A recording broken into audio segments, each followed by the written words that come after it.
I'll introduce you. I'll start. Good morning, everyone.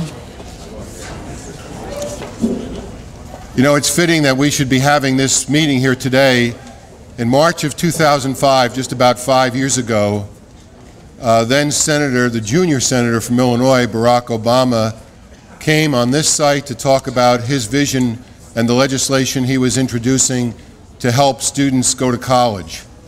And now 5 years later, we're going to have the senior senator from Illinois, who served as Barack Obama's mentor at that time, to talk about the results of that work. And I know that this will fall on welcoming ears for our 12,383 students on financial aid at SIUE, including 3,518 who receive Pell Grants. We expect that the program we're going to hear about today will continue to have profound effects on students, enabling them to complete their education here at Southern Illinois University, Edwardsville.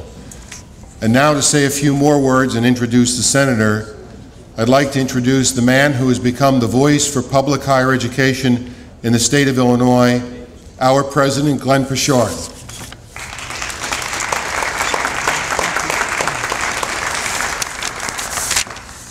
Well, and thank you for the kind introduction. Senator Durbin, thank you for being here on our campus and for being a tremendous supporter of Southern Illinois University. We really appreciate that. I had the honor of serving in Congress for many years with Senator Durbin. He has become a spokesman in the United States Senate, particularly on the issues of education, higher education included, health care, and economic development. Some years ago, while I was still serving with him, he sponsored a bill which really put SIU Edwardsville on the map. He brought in a $21 million National Corn to Ethanol Research Center and set it on this campus, which has really brought a lot of national attention as the leading biofuels research area among universities in this country, and we're very thankful for that. He also helped us receive grants here for the Southern Illinois Advanced Manufacturing Center. I mentioned the insert. He has now sponsored a $500,000 grant for SIU Edwardsville School of Nursing to also serve on the Carbondale campus and enable people at Carbondale to get SIU Edwardsville degrees in nursing, which is a great thing for our entire system. He sponsored agriculture research, broadband expansion. I could go on and on. Autism spectrum disorder clinic on the Carbondale campus. He's just been a tremendous asset for all of our system and all of the state in his attention to these programs. But maybe the greatest contribution the senator has made is what he will speak to you today about, and that is that he's been one of the foremost advocates in Congress on student loan programs. He's been out front on the MAP grants when he was here in the Illinois legislature, and he has been a leading advocate for the Pell Grants in Congress. And we're just very, very pleased to have Senator Dick Durbin with us here today. Senator, thank you, sir. Thank you. Thanks to President Glenn Poshard and Chancellor Vandegrift. It is great to be back here. I was recounting the first time I ever came to this campus was when my wife transferred from SIU East St. Louis campus to this new Edwardsville campus, and there were two buildings out here, and that was in the mid-60s. She's certainly a young woman, don't get me wrong, but the fact is that we started visiting this campus just as it opened. It is a magnificent university and has become stronger and better every single year, and I believe that the potential is unlimited for this university to grow in size and stature, and it's because of great leadership from the president and the chancellor, great administration, great faculty, but also because more and more students are discovering Southern Illinois University Edwardsville and what it has to offer. Now, as the chancellor said, it was 5 years ago that then Senator Barack Obama came to this campus and said, we've got to do more to help young people finish college and not be so deep in debt that they can't go on with their lives or choose the jobs they really want. Then Senator Barack Obama suggested changing Pell Grants so that there'd be more actual grants available to students from working and middle-income families. He wanted to change the college loans so that they would be more affordable as well. Well, little did we know that some 3.5 years later, then Senator Barack Obama would be sworn in as President of the United States of America. It was a wonderful day for those of us who supported him to see this great man take the oath of office on the Mall of Washington and right in front of the Capitol, and to be sworn into office putting his hand on the same Bible held by Abraham Lincoln when he took the oath of office. It was an historic day, but Barack Obama is not about just making history when it comes to personal achievement. He wants to make sure the ideas that brought him to public life and the ideas that drove him to run for the president are ideas that become reality. Well, the good news is that 2 weeks ago, I was at the White House when the president signed a bill. Most people know it as the health care reform bill because that's the part of it that got so much attention, and it's a critically important legislative achievement. But equally important from the university and education viewpoint is what we achieved when it comes to student aid for students across America. We had reached a point, an indefensible point, where we were wasting $6 to $8 billion a year of federal taxpayers' money subsidizing banks and Sallie Mae, a private corporation, to serve as the middleman between the federal government and students receiving student loans. And what it meant was students were paying higher interest rates because the banks were in the picture, and they were faced with a lot of circumstances and charges that were really not justifiable. We found out that we could make that loan directly. We tested it over years from the federal government to the students, reducing the cost of these loans. Each year, we were wasting over $6 billion in these bank subsidies. And for those who say, now wait a minute, if a bank loans money, they have a risk associated with it, and they should be able to charge an interest rate. True, but this was a no-risk situation.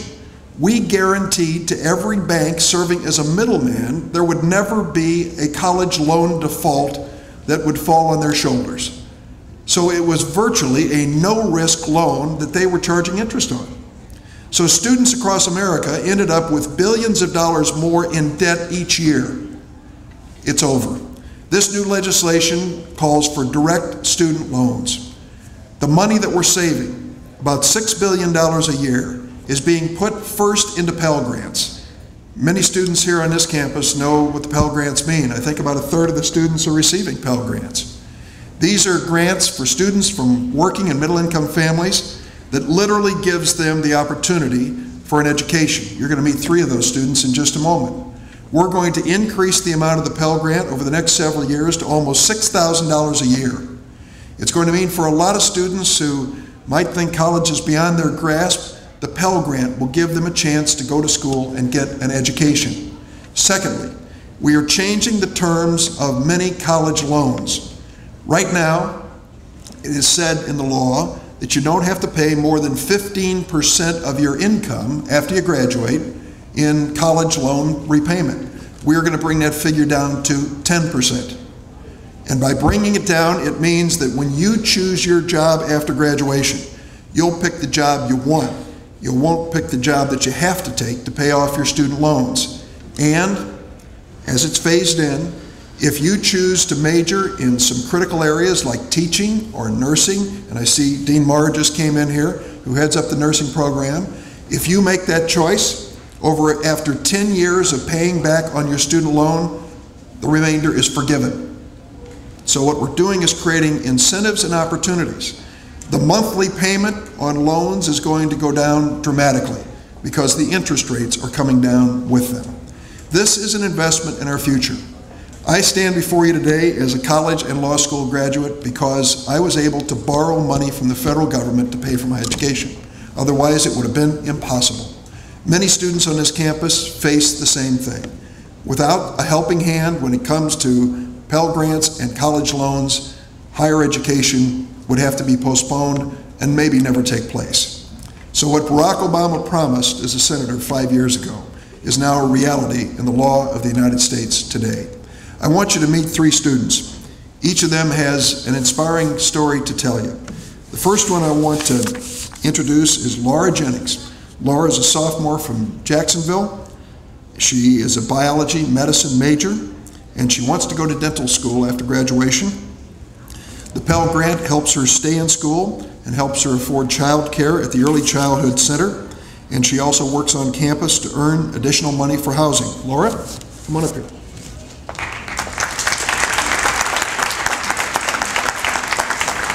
Thanks. Good morning. I'd like to first say that it's an honor to be speaking here today. Like he said, my name is Lara Jennings, and first and foremost, I am a single mom to a beautiful 3-year-old boy. I am also a sophomore at SIUE, where I'm majoring in biology med science with a focus in pre-dental. I became interested in dentistry first when I started working as a dental assistant 3 years ago. As a dental assistant, I have had the opportunity to work in one of Orlando's largest dental clinics that cater to low-income families. To say the least, I saw a lot. I saw enough to know that I wanted more for my family and for my community. I had to make the decision to return to school and finish my education. To make the decision to quit working and return to school was very, very scary for me. There's a lot to consider, and the reason I came to SIUE is because of how kid-friendly the campus is. And all of this was made possible through the Pell Grant. Because I am eligible for the Pell Grant, it made going back to school a reality for me. It also qualifies me for additional grants that help pay for my son to go to preschool on campus and receive after-school child care. SIUE has gone one step further. Not only do I get the free child care for my son with the help from the Pell Grant, we are able to live on campus in family housing, where many services are made available to us. Also through the student services, I was offered a job at my son's school. I have met wonderful, dedicated people to helping student parents like myself. I am blessed to be here at SIUE. Like I said, I want to stress, the Pell Grant made me standing here today an absolute reality. This increase in the Pell Grant will help me achieve my goals in life through my education. My hopes for this increase is to make it more accessible to many great minds. The investment in education will see good returns. I am hopeful that the increase and the potential savings that the new direct lending practices will be to enact under this new legislation. I wish education to be a reality for everyone. And for the Pell Grant, what it has done for me. So, thanks. Thanks, Laura. Now I want you to meet Dan Heck. Dan is a senior from Granite City. Dan, you want to come on up here? Dan is an elementary education major, and his plans are to become a teacher. He is receiving a Pell Grant and additional financial assistance from the Department of Human Services. Dan, welcome. Thank you. Thank you very much. I'd first also like to start by saying that it was an honor just to be chosen to speak here today.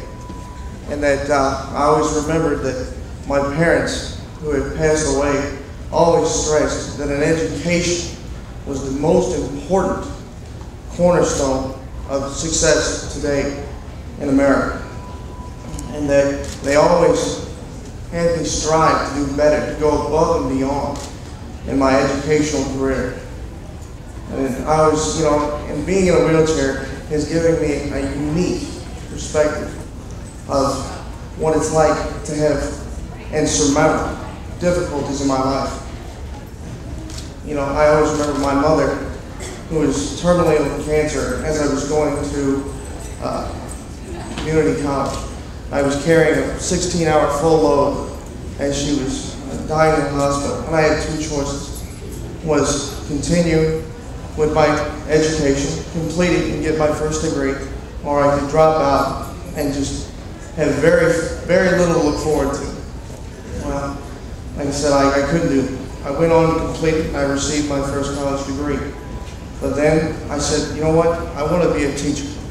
I want to be an educator. I want to be somebody that raises up the future generations of America, to make America and keep America as great as it is today.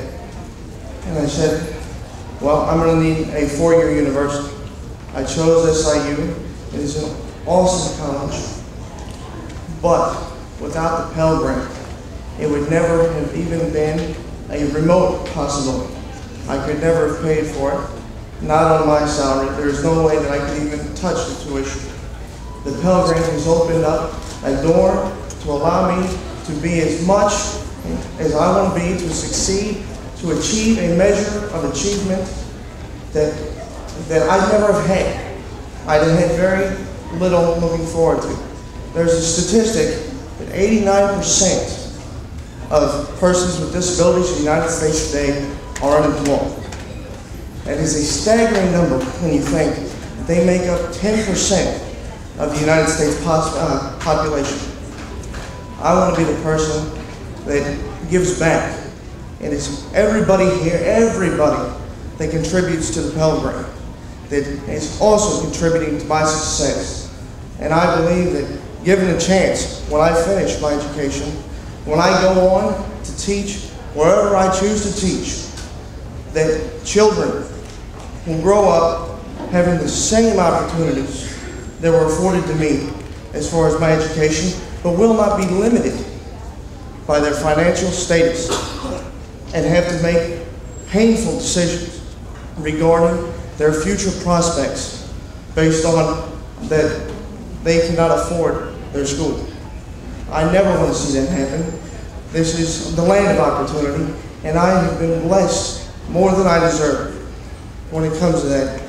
And one of the biggest regrets that I had is my parents will never see me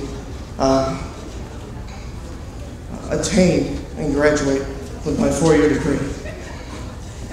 I thank you very much for allowing me to be here today. Thank you.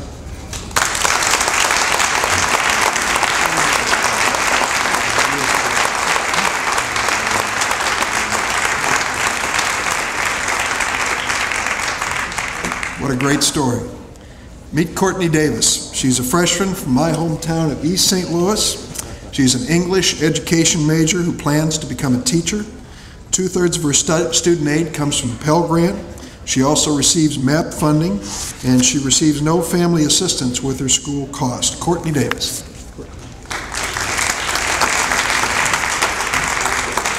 I'd like to start by saying thanks for coming and hearing what we have to say. It's an honor and a pleasure to meet you. My name is Courtney Davis. I'm an English education major. I'm a full-time freshman here at SIUE.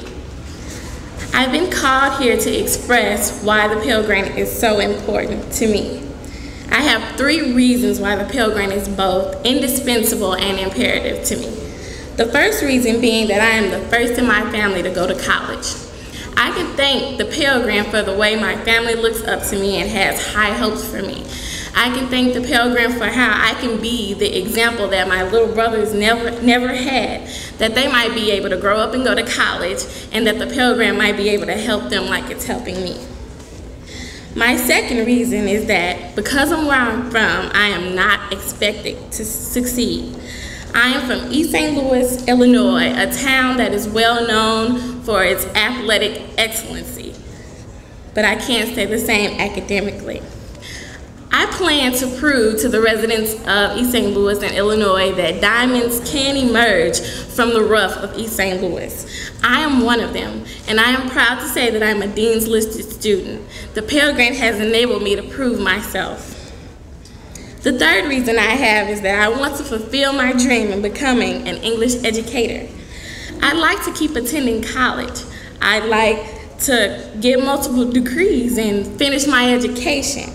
I'd like to do the things that I love and have a career of it, reading and writing and teaching people. with the Pell Grant, it has allowed me to have one foot in the door toward those goals. All of the reasons that I have mentioned are very important to me, but I'm afraid that if I didn't have the Pell Grant, I wouldn't be able to do any of those things. I'm from a single parent household, and the Pell Grant is the biggest chunk of money on my financial aid. I think I speak for many students like me when I say that without the Pell Grant, I wouldn't graduate from college. Having said all these things, I hope that I've made it blatantly clear how imperative and indispensable the Pell Grant is to me. Thank you very much.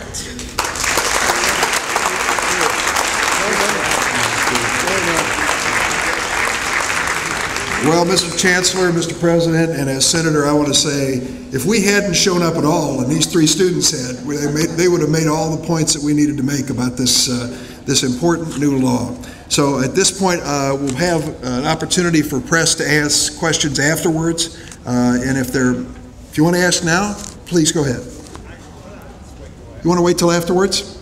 Okay, good. I'll stick around over here. We'll be available, okay? Thanks, everybody. Appreciate you being on it.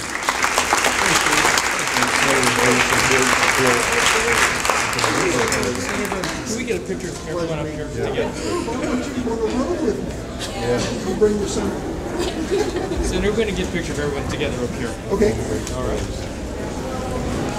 Wheel around.